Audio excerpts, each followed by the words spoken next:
Because like MSC wants 6 credit hours worth of You didn't stats. even think that projector screen is on. Not anything else, yeah. Really? I do know that because I got confused by that and I had talked to Duke about it one time. MUSC requires straight stats. It's 6 credit hours of Dang. statistics. Not because they Morning. always swear we need to underline math. But like, How's everyone well, doing? research is 2 like classes. It's like research that 1 and 2. So it's like But I don't have 6 psychology. Any questions, Do you have needs, enough comments, hours to concerns before we meet get with started everyone? today? For the test next week, are we allowed to come in any lab to take it? Yes. Okay, so we can come early if we want to. Yes. That's what we're going to do, then yes. And additionally, all lectures next week will become optional study sessions. Also, as usual, advertisement for students here. All right. When will you send out the study guide? Practice questions, updated practice questions are already on Brightspace. And you know what? I'll show where those are.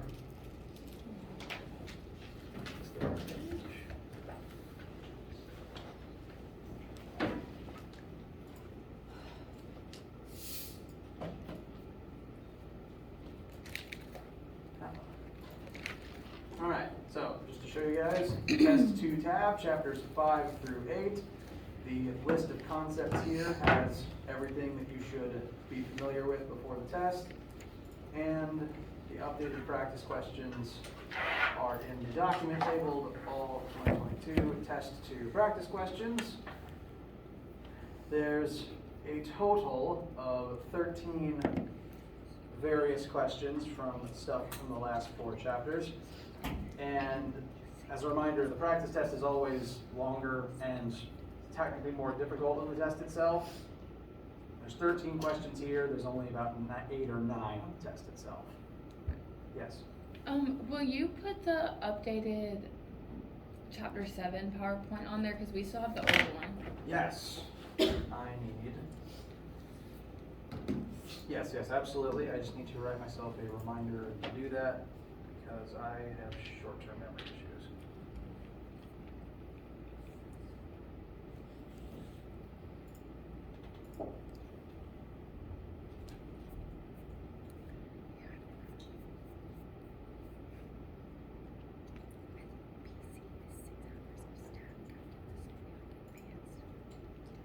Thank you very much. Thank you. Anything else? All right. In that case, we will continue our study of rotation, moving into chapter 8 material. So if you are following along in the notes, this stuff will be in the chapter 8 section over the chapter 7 section, but I am just kind of treating it as one section, one rotation section for the sake of the homework assignments. We've been exploring how the various linear concepts we utilize all throughout the semester have various angular counterparts that refer to spinning over straight lines. And it turns out that is true of basically everything we've been discussing that involves motion of some kind. On the left-hand side here are some more formulas that we've covered throughout this term.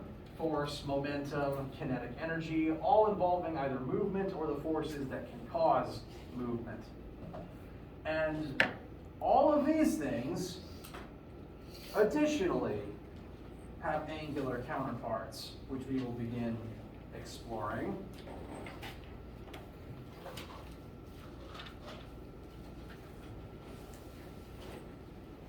I'm showing them all to you right now, but we're going to take a couple of days to explore them at an adequate time scale, in a reasonable time scale. I'm just showing them all to you now. The angular counterpart to momentum is appropriately called angular momentum, and the symbol shifts from lowercase rho to uppercase English L, or reasons I don't quite know. Whereas linear momentum is how hard is it to stop or change the motion of an object in a straight line. Angular momentum is how hard is it to change or stop the motion of something that is spinning. Linear kinetic energy has a counterpart in angular kinetic energy. The only difference in the notation is a subscript theta, it's still KE.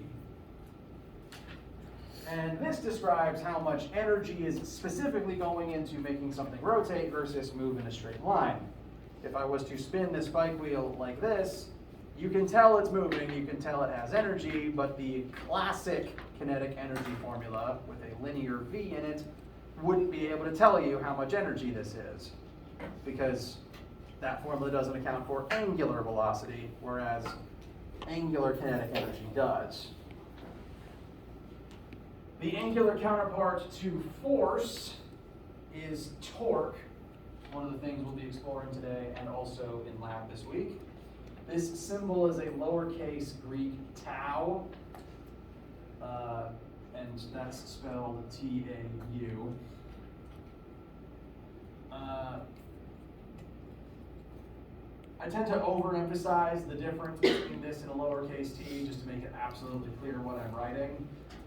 Times New Roman font makes lowercase tau basically just a slightly fancier lowercase t, but I want to make it clear in my handwriting.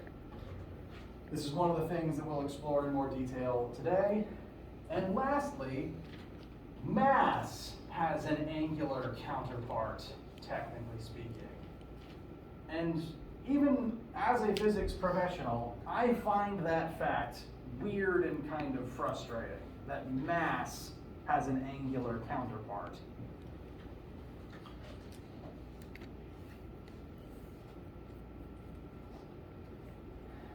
The angular counterpart to mass is called moment of inertia. It's indicated by an uppercase English I.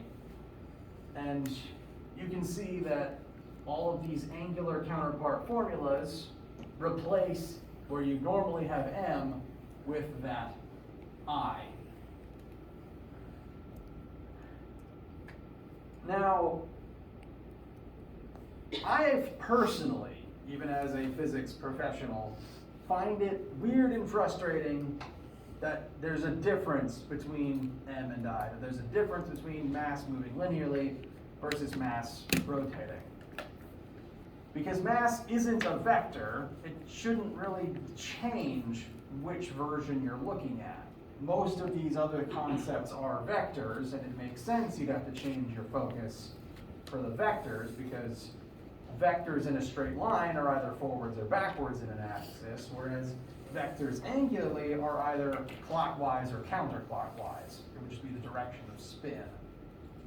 Mass, you don't care about that. The mass of the object is still the mass of the object, whether you're spinning or moving in a straight line. But the frustrating thing is that objects of the same mass can still rotate differently depending on their size, their shape, and the manner in which you're rotating them.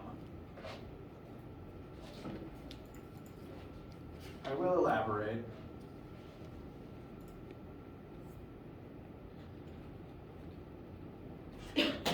This is a wheel, very important invention, and if you were given this object, you pretty intuitively know that it's meant to roll like this. It has the handlebar through the central axis. It is designed to rotate through this central axis. That is the easiest way to make this particular object move. And this object has a particular mass that is spread across a particular radius. So the size of this, the mass of this object and its size end up affecting its rotation. Because if I took this tire and rolled it down the same hill as a much smaller tire, different mass, different radius, even though they're rolling down the same hill, they would both reach the bottom at different times, because they have different masses and different radii. But furthermore, way in which the object rotates also affects how easy it is to make it spin. Tires are meant to rotate like this, correct? However, I could choose, for some silly reason, to rotate the wheel like this. You think this is easier than the normal way?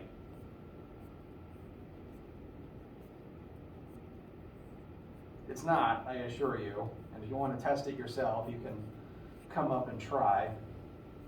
This is not any more simple than doing it the normal way. It takes more force for me to be able to get it to undergo that motion, and ultimately it's still moving slower than if I just use it the normal way. It's even more difficult if I do it like this. But I could, technically, I could rotate it through any axis I want. It's just easier to rotate it through specific axes. It's easier for specific objects to rotate in specific ways based not only on their mass and their size, but how their mass is structured.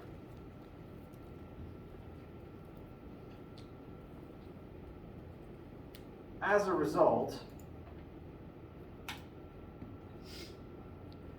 know what, I'm going to adjust the image on screen slightly to try to make it a little more visible.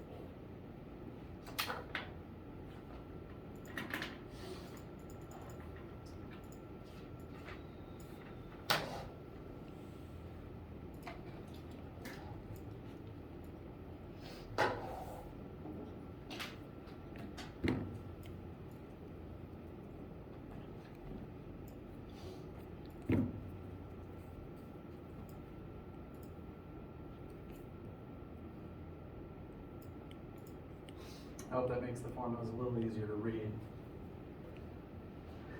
The images on screen represent various different objects, different shapes, different orientations. Like we've got two cylinders, but one of them is hollow. We've got two spheres, and one of them is hollow.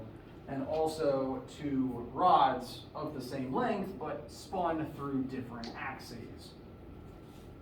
And all of these different shapes and different axes through which you can rotate the object have slightly different moments of inertia because the different objects have different tendencies to roll based on all of their mass, their radius, exactly what the object is shaped like, and the axis you're rotating it through. Again, this wheel is easiest to rotate through that one specific axis, but it still spins at a different rate than a wheel of a different size and mass. This is true for all objects, not just round ones. This is a mostly rectangular bound book, and I'm going to rotate this object through 3 different axes by throwing it into the air, kind of like you might flip your phone. And I'm going to try to show you that even this object spins differently through different axes. So the first axis I'm going to spin it through is this thinnest one.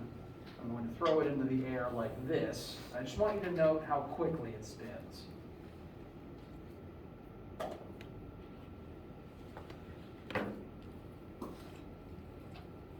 Go pretty fast? All right. So now I'm going to rotate it and spin it through this axis, through its longest one.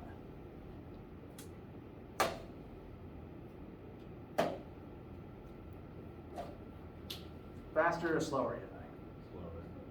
Slower. Correct. This object has an easier time rotating like this than it does like this. Now, last way I'm going to throw it is like this, the way that you would probably throw your phone. I know I do it when I'm bored. So, I wanted to pay very close attention to this one because it's actually going to do a backflip in midair that it didn't do the other 2 times. Did you notice that? Again, you can see this yourself when you flip your phone to this axis. This is proof, the fact that it backflipped through that axis but not through the other ones, that different objects have different rotational tendencies based on how they're rotating.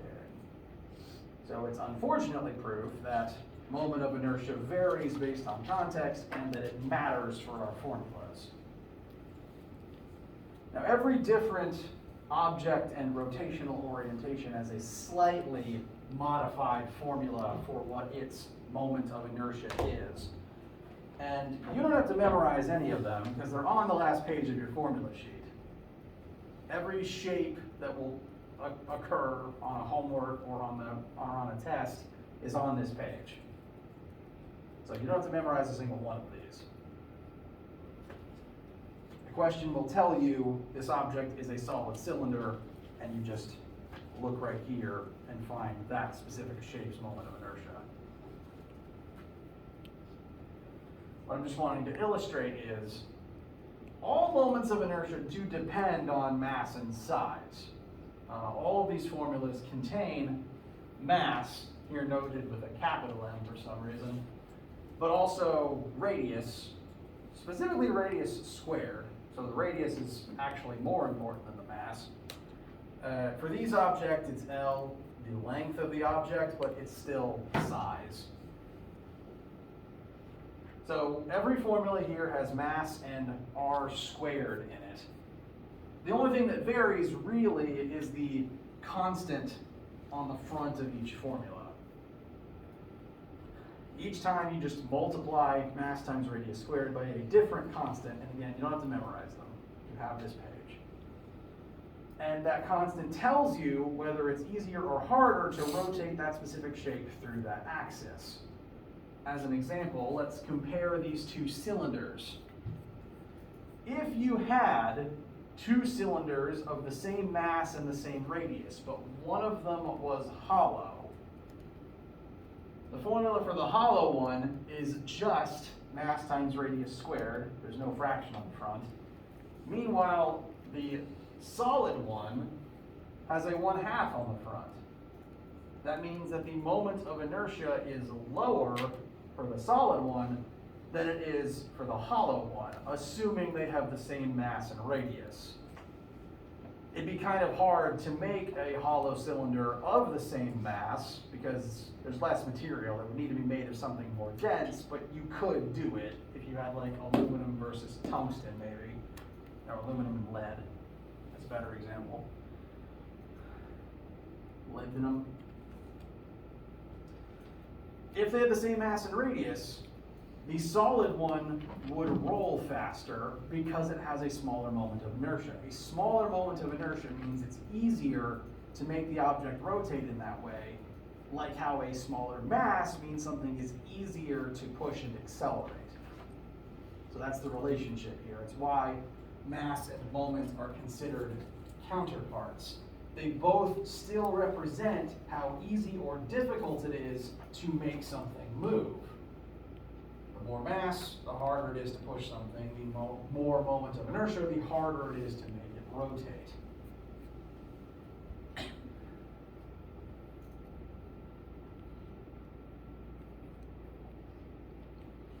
How do you guys feel so far?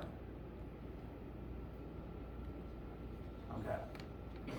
Now again, every question that involves this will tell you what shape the object is, and alternatively, sometimes the problem might give you like everything you need around moment of inertia to find it with one of the formulas that has moment of inertia in it. So kind of like mu, you never have to memorize the thing itself. You'll be given everything you need to calculate it. So which one has more inertia, the solid or the hollow? If mass and radius are equal, the hollow one. Note again, if M and R are the same, this one has a 1/2 on the front, this one doesn't have. So if mass and R are the same, this one's harder to rotate because it has, sorry, I just asked that, I said it wrong. This one's easier to rotate because it has a smaller moment of inertia, like how smaller masses are easier to push around. Again, it's kind of hard to have a hollow one of the same mass, but if you were comparing, say, this made of aluminum versus this made of concrete, because you'd have to do it that way to get the masses to be the same. I hope that illustrates the point. So the solid one has more moment of inertia? No, it has less moment of inertia. Okay. See here, they're both m times r squared, but this one is multiplied by 1/2, whereas this one isn't. Okay. Does that answer the question? Okay. The smaller the moment, the easier to rotate. Bigger the moment, the harder to rotate. And we're covering this now because the previous concepts didn't have masses in them. There's no mass needed to calculate any of these things. Linearly, there wasn't any mass required, so angularly, there wasn't any moment of inertia required. But all three of these remaining principles require that you know mass linearly and moment of inertia angularly. So everywhere that there was an m in our original formulas, there's now an I. As an example,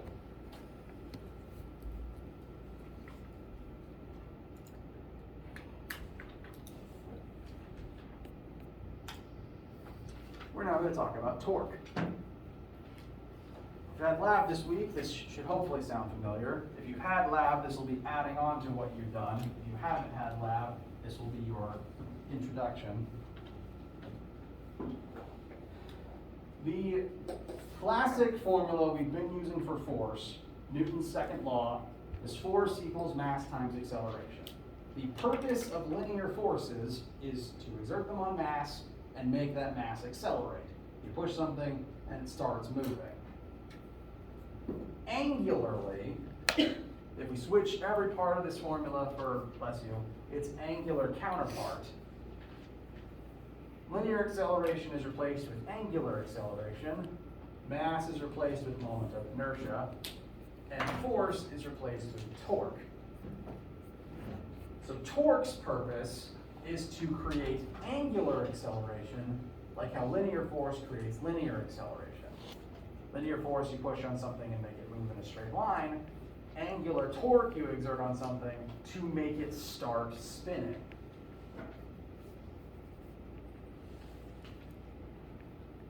I'm going to show another formula that I think better encompasses what torque is.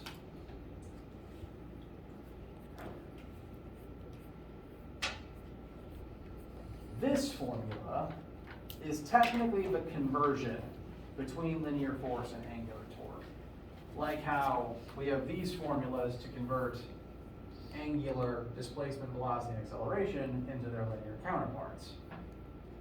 What this formula tells us is, when you exert a force, a linear force, a normal old-fashioned force, on an object some radius away from an axis of rotation, you generate torque within that object.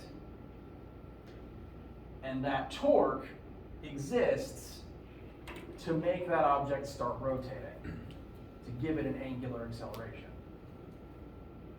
And you use this every day of your life. If for no other reason, then I assume most days of your life you open a door. Western doors are torque applied, very specifically. When you manipulate a door, you tend to grab the handle, which is some distance away from the door's hinges, which is an axis of rotation. So this is your radius, and you apply a force at that radius away from the hinges.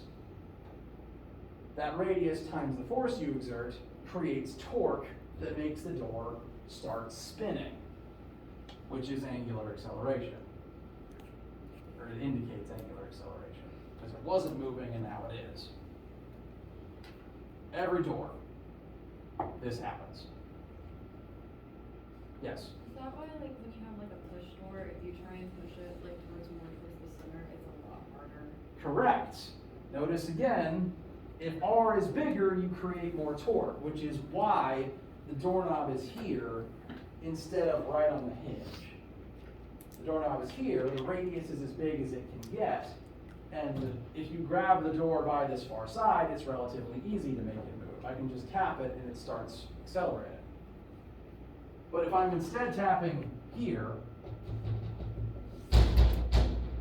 very little happens unless I exert myself. I apologize, that made more noise than I was expecting. If I apply a force here, the radius is very small, not a lot of torque is made, whereas the same very small amount of force further away makes it move a lot faster. This is why, again, the doorknob is on the farther side from the hinges. It's why it's easier to apply the force at the far side rather than towards the middle or the hinges. And it's also why most tools were invented, because pretty much any tool that exists is some sort of arm that you can use to apply force at a radius from something else. As an example,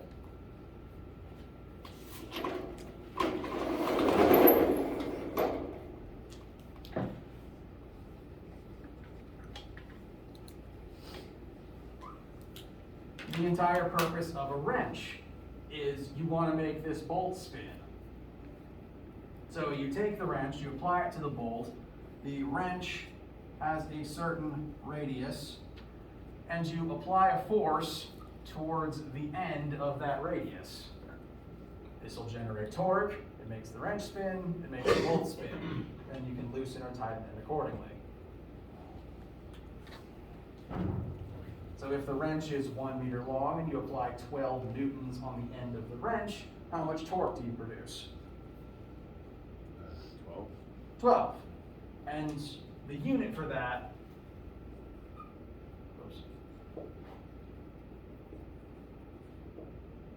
is Newton meters. Newtons times meters.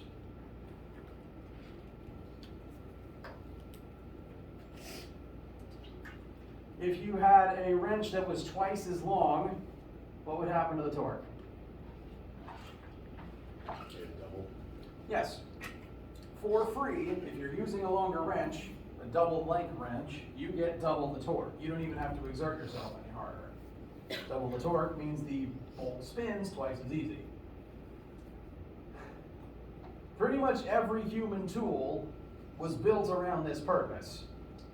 Wrenches, crowbars, screwdrivers, namely the ones with longer handles, and even sports equipment like baseball bats, tennis rackets, and golf clubs. I forgot the word for a second there.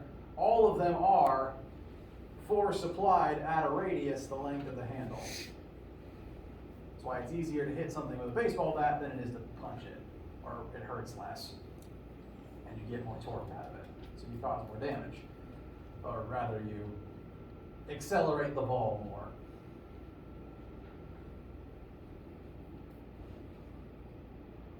Every day of your life, torque. Similarly, car commercials will advertise like the torque produced by an engine because the purpose of torque is to make the wheels spin. How's this feel so far?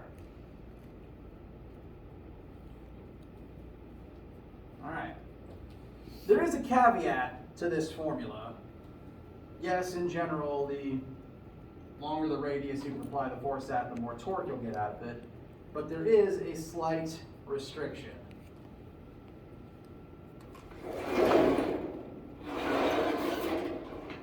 Better rewrite the formulas, all right?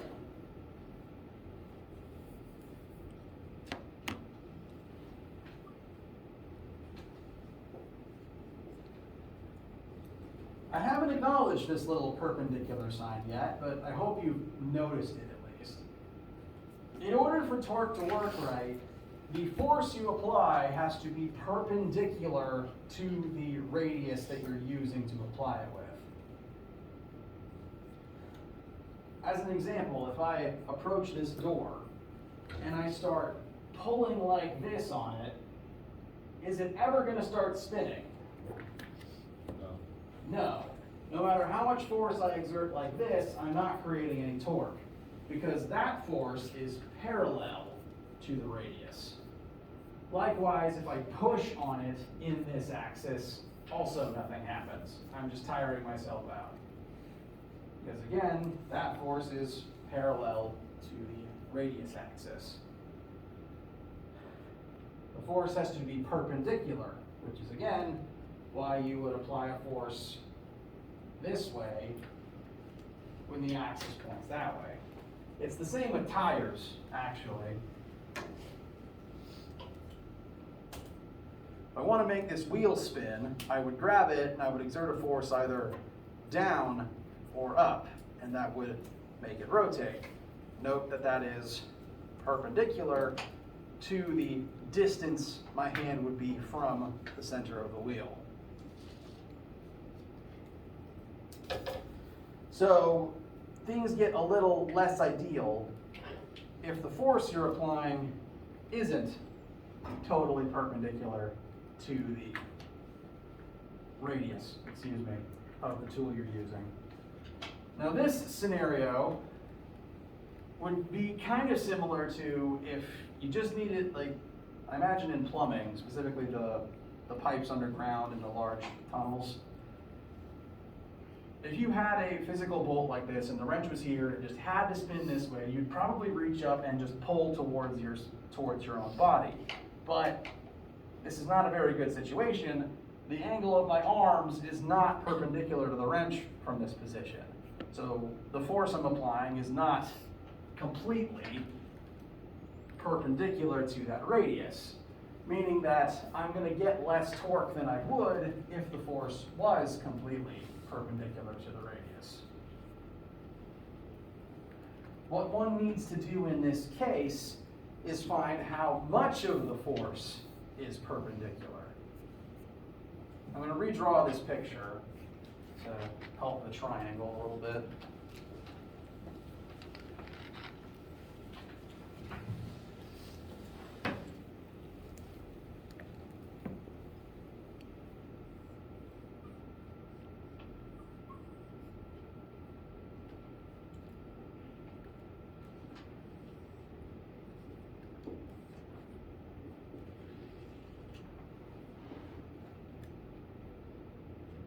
Our radius, I reposition it into the x-axis. Our force is in both the x and the y-axis. And so we would have to figure out its y component to use in the formula, since the y-axis would be the axis perpendicular to our radius. So a small amount of trig to make sure you're specifically getting the correct portion of that force.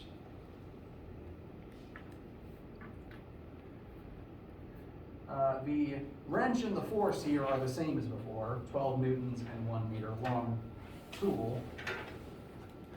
But if the force is being applied 50 degrees away from the axis, rather than the 90 that would be ideal, we'd have to figure out the perpendicular portion.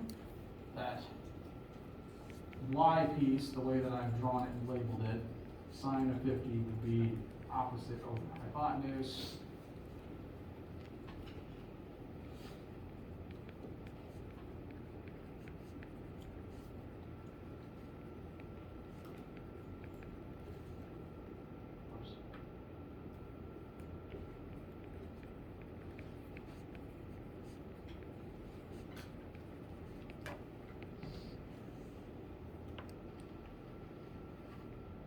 So only 9.19 newtons of that 12 is actually perpendicular to the wrench radius. So that would be, the 9.19, would be the force that you would then put in the formula along with the 1 meter.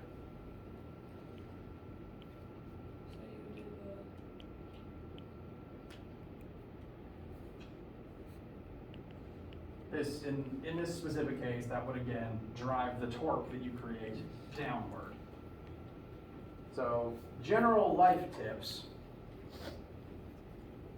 helps to have longer tool, and it helps to make sure the force you're applying is as perpendicular to the tool's length as possible. You can accomplish some pretty cool things with torque. I believe Newton once said that if you had a long enough lever bar, you could hypothetically move the planet. And that is true. If you had a long enough crowbar, a very small force could move something the mass of a planet. That crowbar would just have to span the length of the solar system. But it's possible, technically. So is Fy or torque? Huh? Is Fy or torque? Is that what we found? Fy is the force that is perpendicular to the radius. So this Fy is the force you plug in here with the radius. In this case, the radius still happens to be 1. So 1 times that I keep wanting to say the word parallel. I apologize. So our 1 meter radius times our perpendicular portion would give us a torque of 9.19 Newton meters. But it's only the same number because I set the radius at 1. If it was any other number, it would change. So we always have to make the force perpendicular. So, okay, so if in this scenario, like if we ever see an angle, we would probably have to use some trig to find that. Correct. Okay.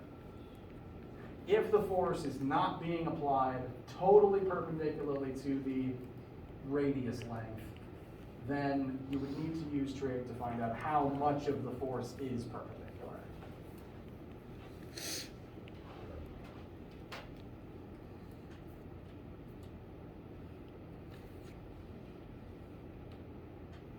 Questions so far? So what did the subscripts for perpendicular be on the force instead of the radius? 'Cause we Yes, have to apply it technically doesn't matter which one it's on, because either the radius is perpendicular to the force, or the force is perpendicular to the radius, and that still means the same relationship. Okay, we just need one now. Yes, as well, if one is perpendicular to the other, then the second is perpendicular to the first. Okay. So you can absolutely rewrite it like this. It makes sense. You know, it's gotta apply perpendicularly. Yeah, and I prefer some people do trig on the radius instead of on the force, and that might be why they write it that way, but I prefer the method I showed you, so I suppose writing it this way would be more accurate, but it means the same thing. All right. There's one more sample I want to look at today, and that's tying moment of inertia back into this. Because again, force equals mass times acceleration, therefore torque equals moments times angular acceleration. So as force makes things linearly accelerate, the torque we generate with this formula will make things angularly accelerate, as we will now demonstrate.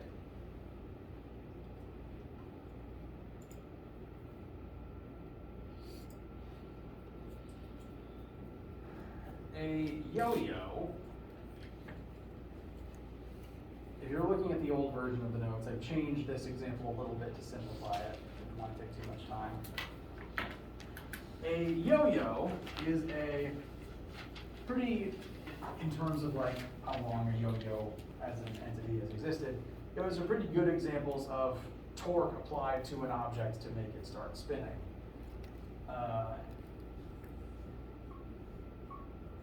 Yo-yo, we're going to treat it as a cylinder of a certain radius, so just a can with a string wrapped around it. That's all you really need technically. And the string applies a force of tension at a certain radius away from the center of the object, and that's going to make it start spinning. Hence why the yo-yo spins on the way down rather than just falling straight down.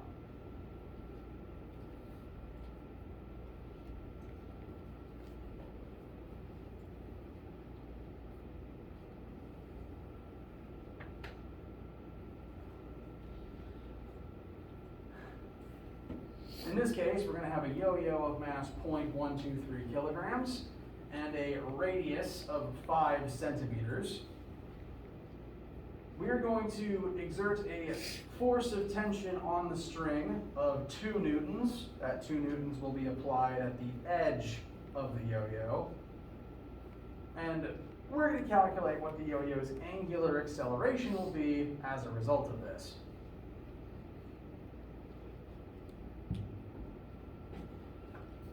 So, the force we're applying to the yo-yo via the string is again a distance away from its center. So that force will make it start rotating, like again with the way I was holding this tire earlier. So force at the edge makes it start spinning. Radius away from the center. So that force applied at the cylinder's radius will generate torque. That torque will then in turn make the object angularly accelerate based on its moment of inertia. So I'm going to recommend we combine these 2 formulas for this one.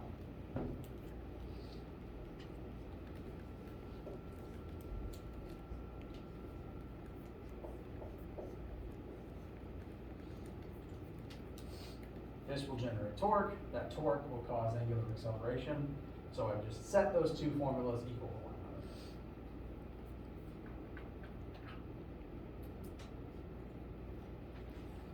another. Alpha is what we want to solve for. That's the one unknown we want left.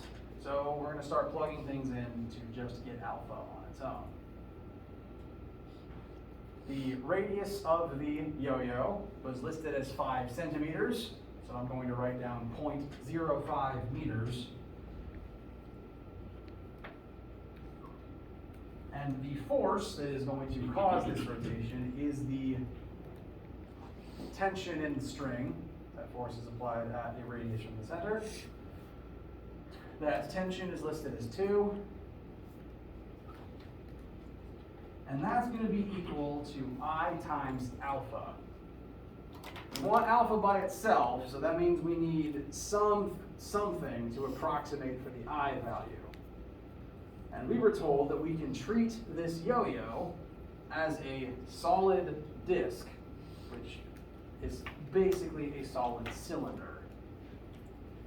Since we know its shape and also its mass and radius, we can go to this table on your formula sheet and figure out what approximation we can use for that object's moment of inertia. Solid cylinder or disk spinning through its own center axis. Formula there is 1/2 times m times r squared. So that can be what we write in place of I.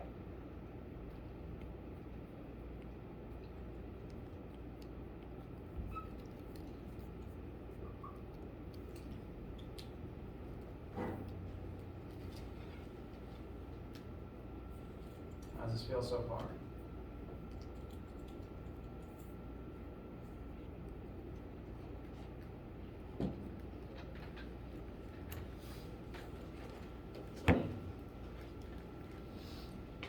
So this will be our I formula that we're using.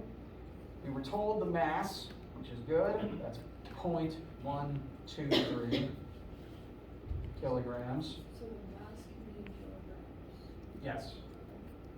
Every formula takes kilograms, technically speaking. Radius of the yo-yo is again 5 centimeters, so it's going to be the same R on both sides. That said, on the right, notice that it is being squared, so it doesn't just cancel out. And that just leaves alpha as our last unknown.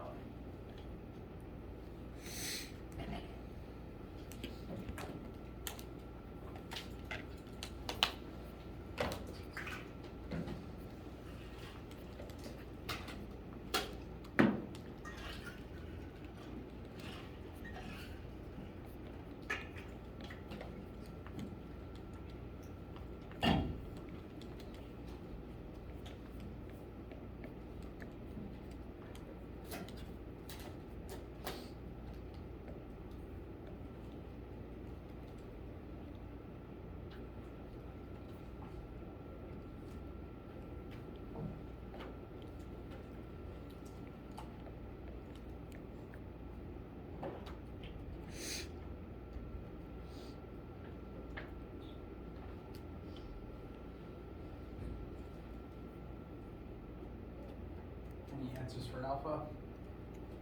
650.41. Does anyone disagree? All right, very good. Keep in mind the units for alpha are radians per second squared. And that would be the acceleration of this yo-yo because of the torque. Questions?